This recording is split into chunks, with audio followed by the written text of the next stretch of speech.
We've been told many times that in order to feel safe,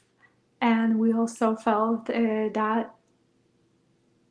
is to protect ourselves and close our hearts, especially after being hurt. And because we start experience those heartaches in our hearts, we feel that's the safest route, that we cannot allow another chance to be hurt, and the safest thing would be to protect our heart and to close it. And what if that somehow feel like innocent and protection mechanism is keeping you from actually experiencing of more of the light, more of the love, more of the joy, more of the peace in your experience, because there is a big wall that you build to protect yourself against any threats. Many times your mind help you out as a protective mechanism, to feel that it will protect you, that you don't have to feel anything, and you will be safe in that cocoon, behind that wall, and that's what you get to experience. And it's not a full experience when you caging yourself for that safety, that might be detrimental, that all of a sudden if you allow your mind with the closed heart taking even more control, there will be even more stories that will be developing, how you're not feeling safe, that it will make them so believable, that you actually to the point that you will be sinking yourself. And the emotional hardships is not to sink you with that ship, but to actually start recognizing that you can start moving with the tide.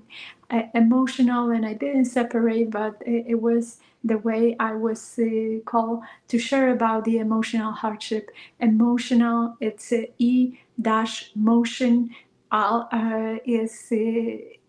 Is that emotions have the motions, and they meant to be moved. And hardship, it's also two words, that it's not just complication and it's hard and difficult, but also that you are strong, and you can navigate your ship, your vessel, through the tides, move them through the tides, and see some amazingness and experience some amazing things, and breaking through that myth, that in order to feel safe, you have to close your heart and disconnect yourself from the heart. There is definitely agenda and the big myth to do it for controlling purposes, that you, because your heart actually is the most powerful thing, and it has a lot of power, so it's easier, it seems like it's easier to be to feel safe without using that power, because possibly you also saw that some authoritarian people using power was also detrimental and hurtful for other people. So you think if you somehow open your heart and you become like them, it will be more painful, it will be more hurtful for your experience, and in that you might also hurt other people. So you feel better not do anything, and close yourself will be more of service to you, but also of service to others. And the opposite is true. We get to kind of break through that and start moving our emotions and through those waves, to navigate that hardships, and recognizing and finding courage that we do have the strength to move through that with an open mind, with an open heart, with an open body, to allow for things to unfold for us. Because yes, when we in that openings with our mind, our heart, and our body, and creating a cohesive unit, we also all of a sudden connecting that more with our source power, and we even more powerful than we can ever understand or imagine. And it actually, that's the real safety that we can experience, not from that protection and closeness, but from opening, where we less feeling affected, less experience the hurt, not taking so much of the things personally, have a deeper understanding. Even our minds start getting on board that it's not me. That somebody else experience potentially, and I'm just a witness for them to experience what they experience, that they might be not feeling safe in their own body,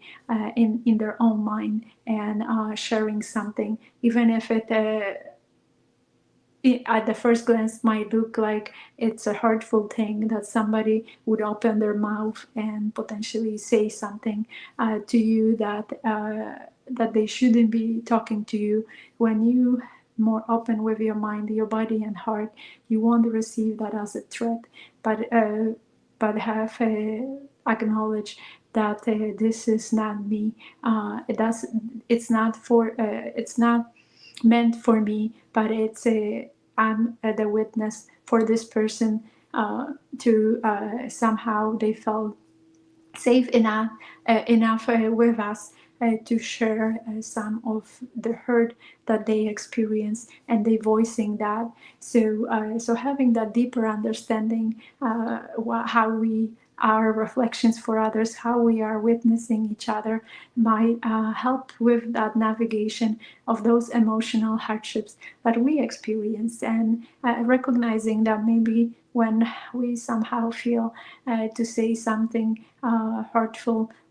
for others, that we recognize stepping back and start recognizing that it's time to look at something that we possibly never process. We never move the emotions, and they are stored in our body, in our mind, in our heart, and we never somehow acknowledge them and never process them, and they just waiting for that moment of your courage, of the person that will witness you and help you with moving through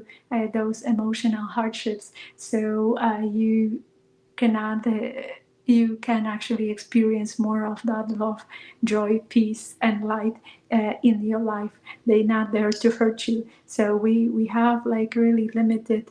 view many times, operating from subconscious, what it means to be hurt, and that the hurt is not always real, or danger is not always real. It's our mind having that protective mechanism and trying to keep us safe, and that safety could be even more detrimental and sinking for you than the opening and creating more unity within, when you can make a true difference for yourselves, and but also a real difference for others. And that's kind of that part of returning back home, recognizing that it's time to create more of that unity, connection within, connection with your source power, and start operating from that source power, to in that cohesive unit, not allowing the mind to take charge so much, but allowing the unity with your mind, with your heart, with your body, and with your spirit to work together, becoming a very very powerful thing. And some practicality of it, like, oh, okay, how I can how I can do it, what I can do to experience that, to not allow my mind to take charge. You get to return home and start getting to know yourself. Yes, support is necessary, because many times operating on that autopilot and subconscious, we are blind to to certain things that we're holding, because we don't want to face certain potential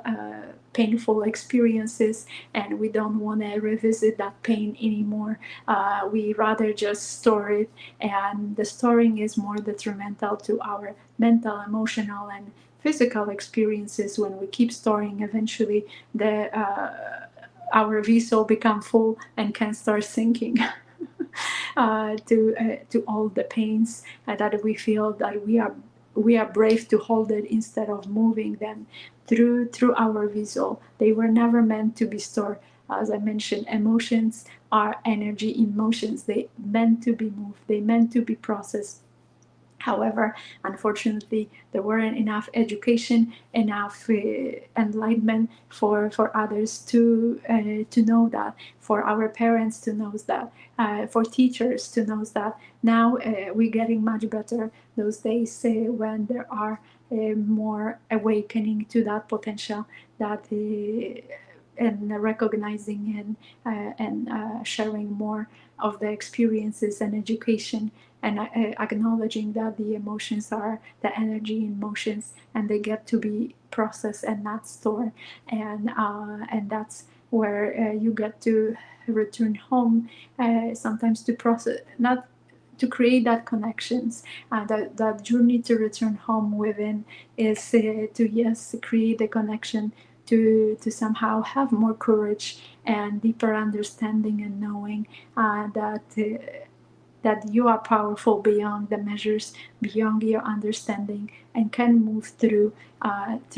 different emotional hardships. That you can move through that and make that difference for yourself, but also make a difference for others, because we're not meant to just stay and feeling safe again behind the walls. When we start feeling much better, instead of the real safety in our inner home, I feel so comfortable and so pleasing to us, and so enlightening, that we want to remain in that. There is a deeper mission to it. We get to recognize who we are as the human being, a true version of us, to be of service to others, to be of true service to others, to create and co-create those legacies together, where we can serve each other, where we can co-create together some amazingness, and open more of and awaken more of the people on that journey to return home to themselves and to be of true service to others. It's however you want to get your mind on board. It's to paying forward, because you all of a sudden feel safe within your body, within your mind and your heart, that you somehow get to share that gift and be generous with the gifts that you're receiving, and to share them with the others. And it shouldn't be that you have to do certain things. You get to do because you have the privilege to recognize that it was time for you to return home within, and start moving your emotional hardships, and opening your heart, your mind and your body, and creating a cohesive unit, and connecting with your source power. It's a privilege and a gift. And yes, when you start going on some new adventures and supporting others in their awakening journey, and leading them, guiding them to return home, it can become a hardship. But you start trusting more based on your awakening process, based on your return home, that it leads to something beautiful, that it is something you get to experience and witness with others, and help them on their journey. And yes, sometimes it could be the person could be stubborn one. It could be a resentful one, because they have so much to process. They didn't do much with whatever they experienced for years. They were hoping, they were hanging for a dear life, and protecting themselves to keep safe. And they could have a real emotional baggage that they're carrying, and it's time to start dropping those stones from that back, those hardships, and start transforming them to more light and more waking up to the potential that it's possible for you and me to experience more of that light, more of the love, more of the joy, more of the peace, more of compassion for ourselves and for others. Those are the times that we get to somehow start recognizing that and living our legacies on a daily basis, not just again another myth that yes, we get to make something out of ourselves, to leave something behind us. We get to actually experience our own lives on a daily basis, to be more conscious and authentic, and knowing who we truly are, and how we can be of service to ourselves and to others in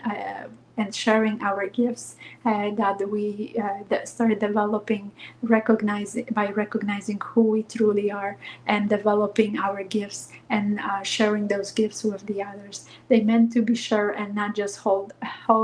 and store and never explore. The treasure gets to be shared, the gifts gets to be shared with the others. That's when that gifts is start expanding, because you have the opportunity to share it with the others. It's not meant for you to store, put that under, put that in a safe place and never use it. And meant to be of service to you, and meant to be shared with the others. And it's also, it's not get to be that all of a sudden you awaken and you maybe getting impatient with others, why they're not thinking the way I'm thinking, and trying to judge them or force them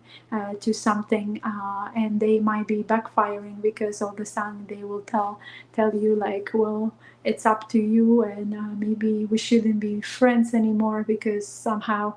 you telling me something that I don't believe in, that it's possible for me, or you telling some heresies, and they're not ready to receive what you've been sharing. So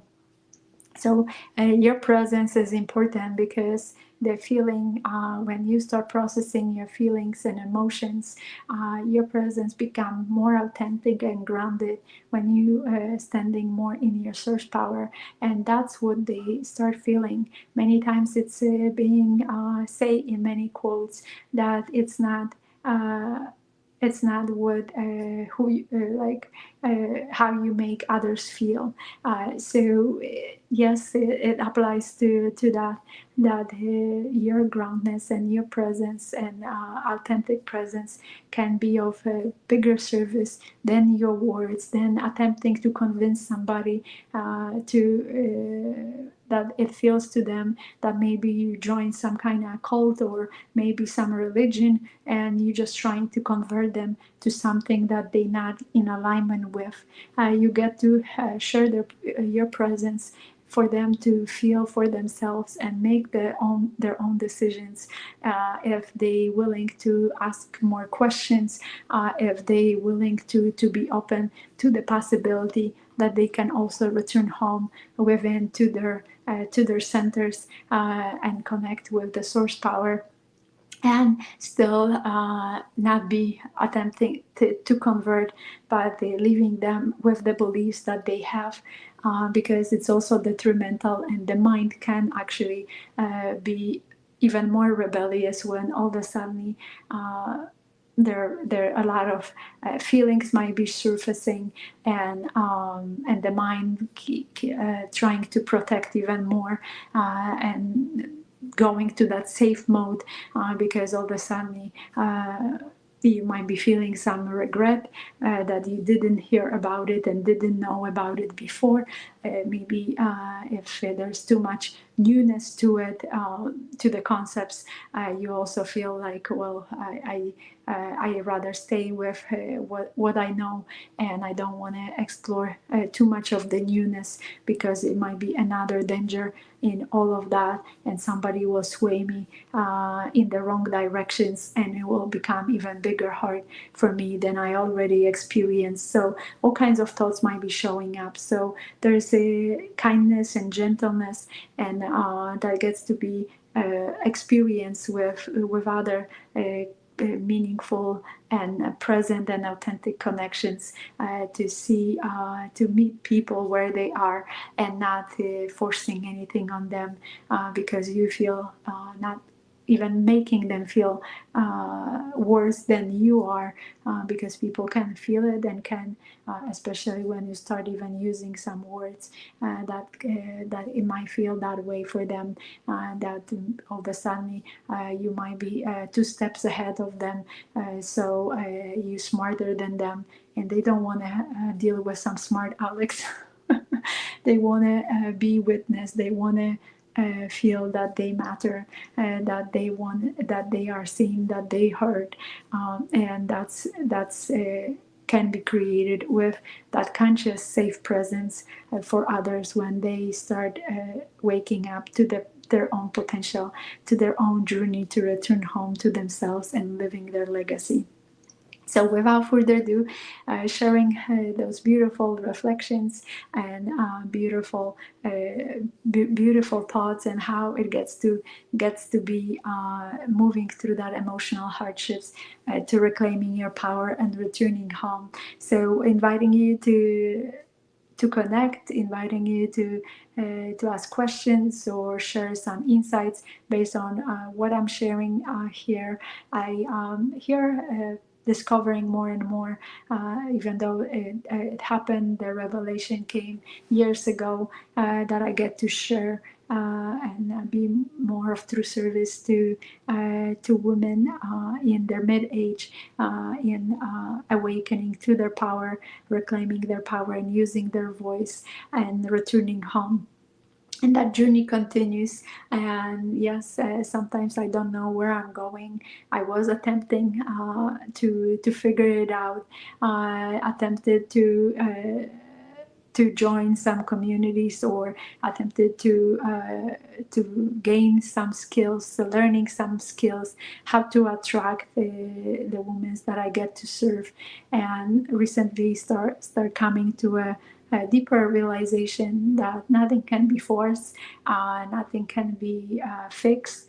It's my presence that I get to embody and ground even more, and standing in my inner authority, and not attempting to outsource that authority with others, to actually make a difference. And even if not always, I know even with that live broadcast, who I'm making a difference for, it's it to be okay, that all is for the higher good, and that my blessings are on the way, in many forms, material forms, abundance forms, transforming, experiencing some meaningful connections with some beautiful souls, having some great time with my family members, and not just somehow